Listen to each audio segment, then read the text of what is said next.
That's what I like to hear. Where you just look at that lineup and each one sort of exudes its essence, and I think that was really a challenge. We knew where we wanted to go with the characters and the storytelling, and what that character's essence was, and we sort of felt strongly that among being a good design, good transform, and good design, et cetera, that you need to look at it and read the character, and I think the lineup works. One of the issues and challenges we had initially was, again, we're moving so fast. It's a brand new relationship with brand new Rhode Island, all those design guys who have a tremendous wealth of experience and knowledge about Transformers in general.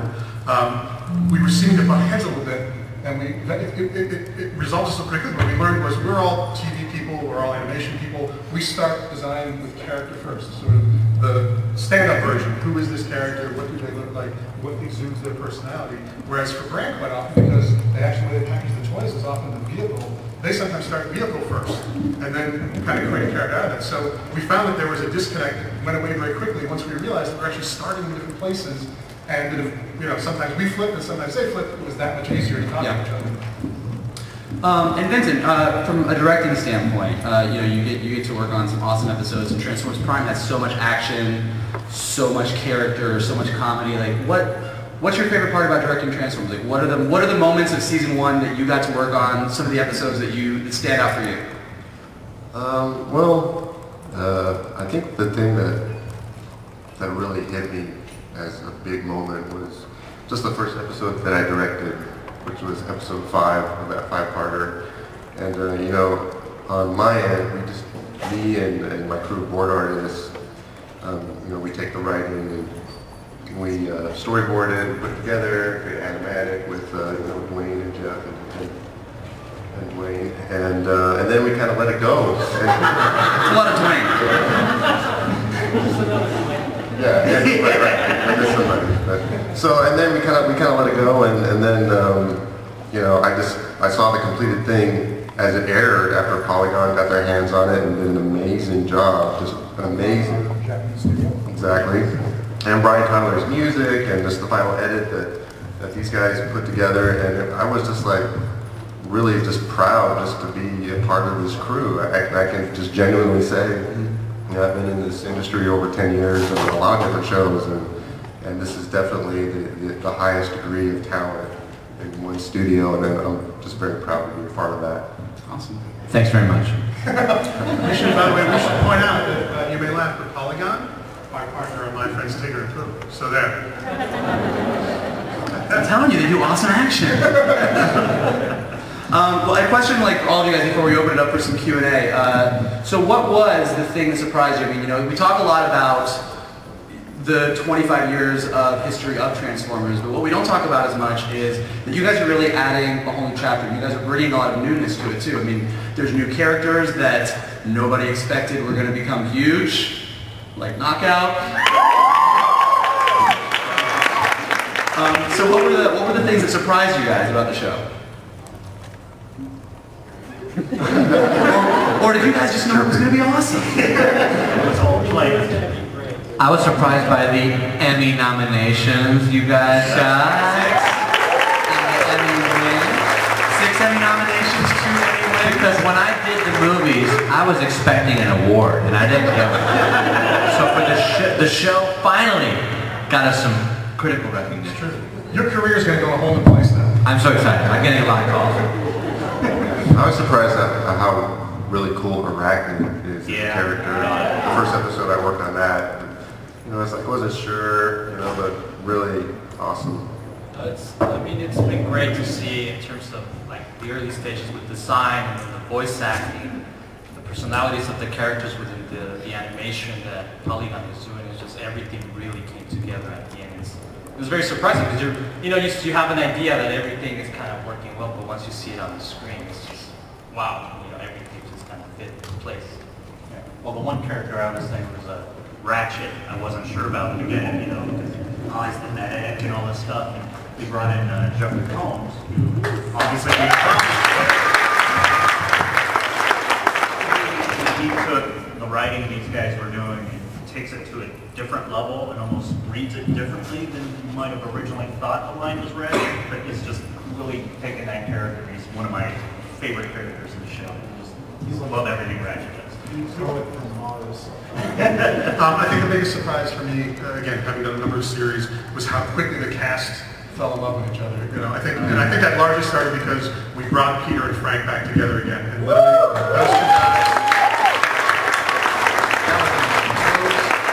those two guys literally love each other and are so happy.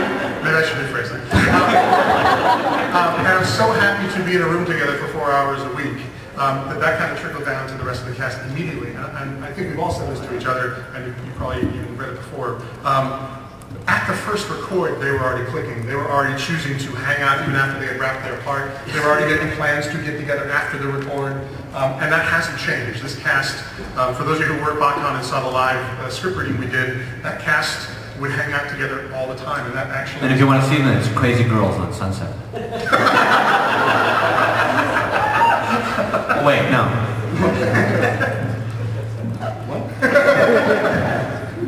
It's true. So I'm assuming that you guys have a couple questions, stuff you want to know, things you want to find out. Yeah. Hey Mike, can we call out the crew?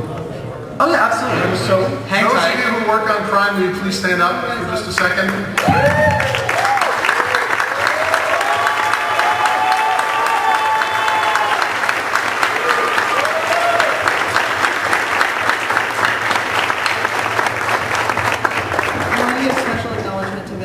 One of our Emmy winners. Emmy winner, Vince Toyama.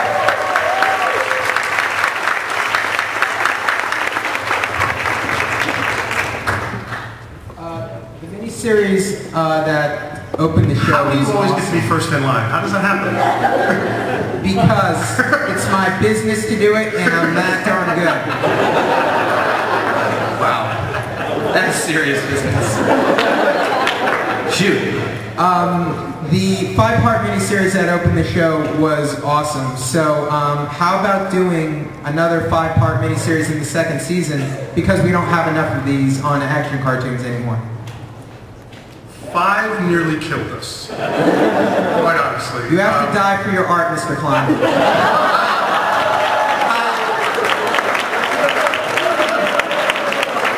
In fairness, a little part of me dies every day. And just to be clear, Hasbro agrees with that statement. At least when it comes to Mr. Klein. We will be doing, actually for our season ender, we are building to a multi-part arc that I think people will be very happy with. Ask and ye shall receive.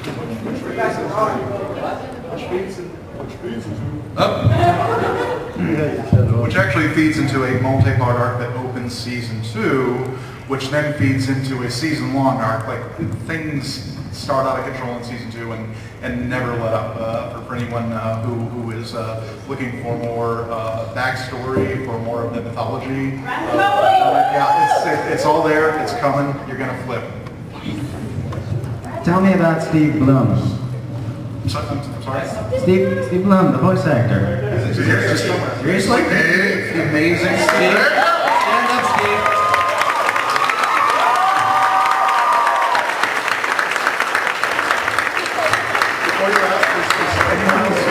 Amazing. The voice T-Box. I can die happy. Hey, Steve, can you give us a little star scream real quick? No!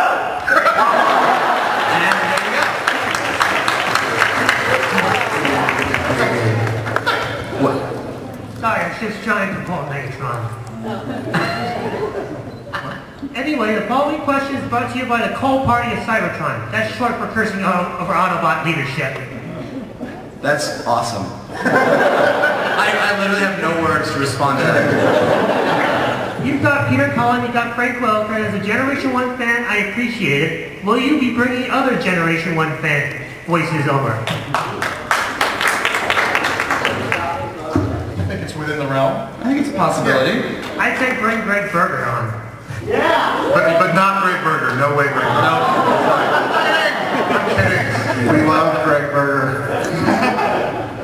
Now you will suffer Megatron's wrath, even though his voice is not similar to that. We apparently don't need Greg Berger. We don't need him yet. Audition. Sold. In. Maybe we'll have the money for that when the toys come out. When the toys come out. We just watched a panel about the toys. They're awesome. Oh, are they coming out? Yeah. Great. Let's do that. on doing a crossover series with another show on the Hub, with Transformers Prime. Like, I specifically want Transformers My Little Pony crossover. I am wearing a Brony t-shirt, so I'm right there with you. Yeah, it would be a lot manlier than a Transformers G.I. Joe crossover. Wait a minute. It's a good idea. It's a good idea. Just say that a My Little Pony Transformers crossover would be more manlier? Yeah. It's the manliest show ever. I'm secure enough to love a little pony. Dwayne, Dave, how do you feel about zombie ponies? Alright, I'm gonna say a Bambi meets Godzilla thing. It'll be 20 seconds long. What do you think? Don't the ponies fly so they have to be something else? How does that? And like Bumblebee, the little pony can't talk because he's a little horse. And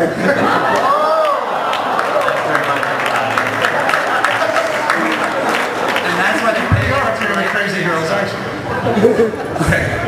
Horses versus horse. We will take that under advisement. Go ahead. I like your style. Thank you. Now, you guys have done some remarkably and even shockingly dark things. I can't think of another cartoon for kids where you've seen someone's eye get gouged out. Has there been anything that you wanted to do that the network has said, no, that's crazy, that's too dark? Well, there was that Pony Transformers crossover movie.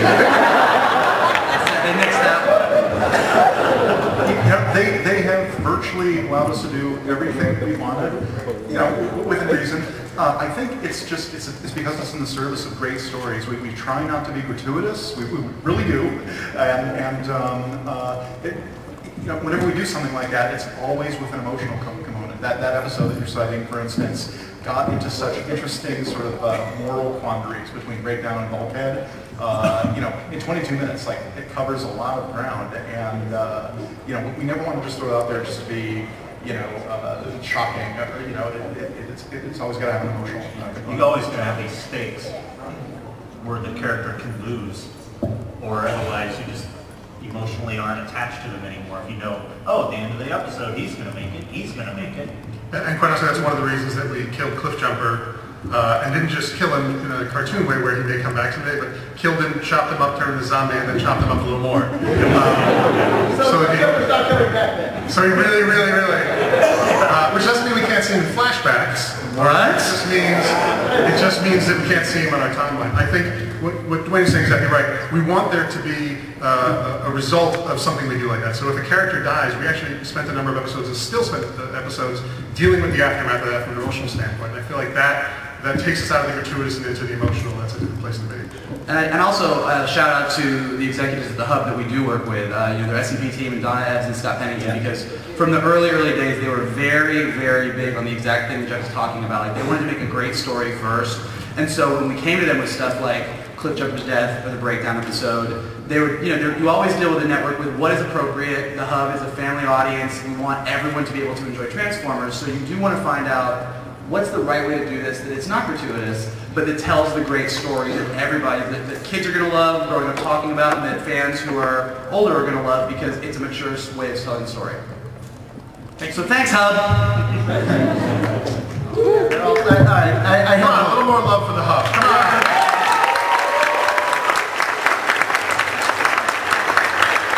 I have the full army of questions, and I'll try and limit myself. I will say it's been a really wonderful ride to see, especially as the sillier episodes have kind of fallen by the wayside and the storytelling's gotten a lot more serious. It's really been great. The recent episode where Jack's mom finds out the truth about everything that's one of the best pieces of Transformers storytelling I've seen in quite a while. So thank you guys. That was right on. Thank you. And I'm definitely glad the backstory is coming, because that was one of my questions. I'm really looking forward to maybe seeing the Wreckers or Megatron as a good guy, or Optimus Prime when he wasn't quite so confident in who he is. So I'm definitely looking forward to that if that's coming. Right, I'm doing my best. I guess the questions I have would be, first off, the writing is excellent, but I was wondering if maybe we would see some guest writers from the past of Transformers. Larry DeTeo, Bob Forward, and Simon Furman instantly come to mind.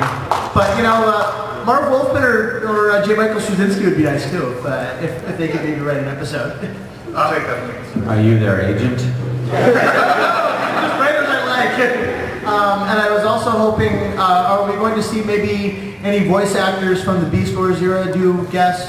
Gary Chalk, David Kay, Scott McNeil, folk like that. Scott McNeil. Is he in the room? Is that what it is? No. Is he pitching himself? No, I'm not.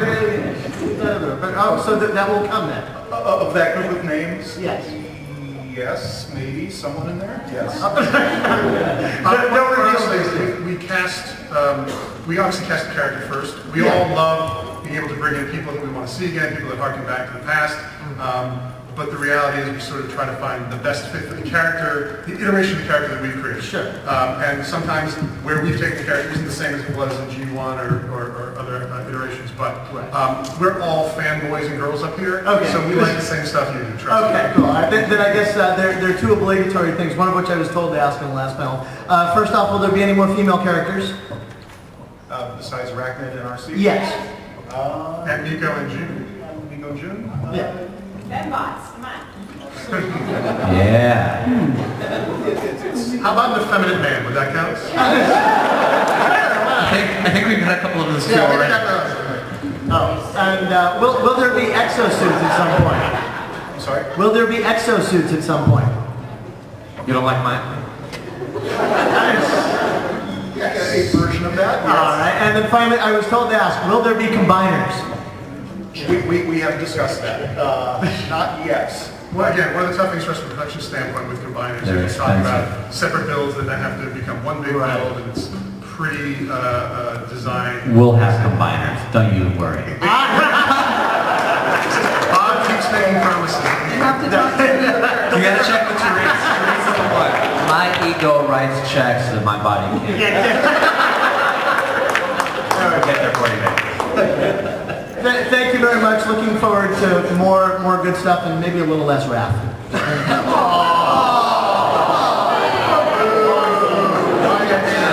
Right on.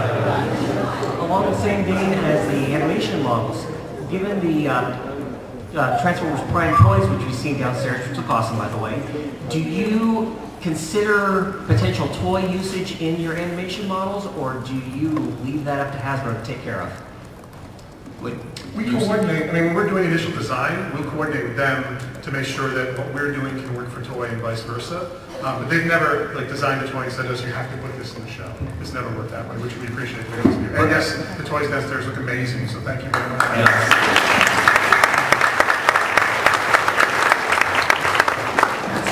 So I was really bummed out when Michael Bay says he doesn't like dinosaurs and then put the Dinobots in the second or third movie. So I was wondering if Grimlock and the others will ever end up in Prime.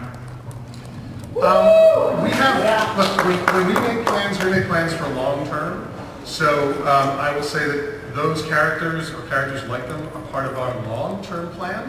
It kind of depends on how many of you keep watching the show religiously and how many episodes we get to do. Okay, thank you. Don't blame Michael though. I didn't want Dinobots in the first two movies either. Why you gotta hate the Dinobots? What's wrong, Bob? I don't hate the Dinobots, but how does a robot disguise, do dinosaurs think? What's that other thing over there? Oh, that's a dinosaur. That's not a robot. Why are you hiding from other dinosaurs? Can't they smell each other? Anyway. But I love Dinobots. I love them. We just found out about an hour ago that we definitely have a knockout figure slated for production. I was just wondering, has it been mentioned to the toy division that any blemishes in his paint job would just be simply unacceptable? Yeah, guys, don't screw it up. I guess it's been mentioned now. Will you be sticking with the core cast and then guest stars like Transformers Animated did, or will you be expanding the full-time cast over the seasons and have more people sitting around on a Decepticon basis? Again, quite honestly, we're somewhat limited, unlike a G.I. Joe Renegades, which is a cell animated show where we purposely did sell the hand-drawn style because we could add more characters more easily and we knew we wanted to. With a CG show, you're a little more bound to the characters that you built because... Yes, we'll expand the cast. We're so excited. We're going to get, because there's so many fans out there, they'll come do it for free. Yes. No, you did Wheeljack's model, so I thought he would return at least part-time. You would definitely get some new characters. We're definitely going to add some new characters over the course of season 1, definitely season 2. Our hope is to keep growing this group, and then over the course of time and success, hopefully have a bigger and bigger and bigger ensemble. See what I mean? Well, nobody's safe. I was told it would be okay to tease us, but there will be one death of a major character somewhere between the next episode and middle part of season 2. So, just to keep you on your toes. You mean a lot. Did the rap guy ask that question? Yeah. It's like rap, maybe. Is there anything else we could? I think we're getting close to the end, so I guess is there nothing else? No, we should probably. So we figured we would just give you a little taste again, as we said. We are planning kind of a big blow-up multi-part thing for the end of season 1, and there will be a new friend coming to town as part of that arc. So we thought maybe we'd Raph's cousin. tease you a little. Raph's cousin. Raph cousin arc. That's awesome.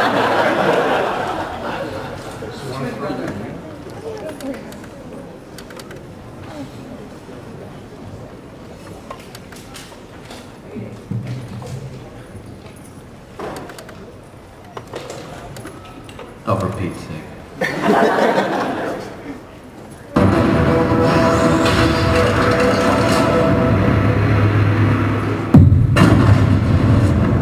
And it was written in the covenant of Primus that when the 47 spheres align, a perpetual conflict will culminate upon a world forged from chaos.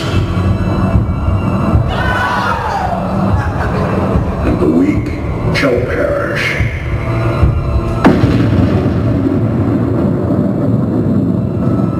In the shadow of the rising darkness.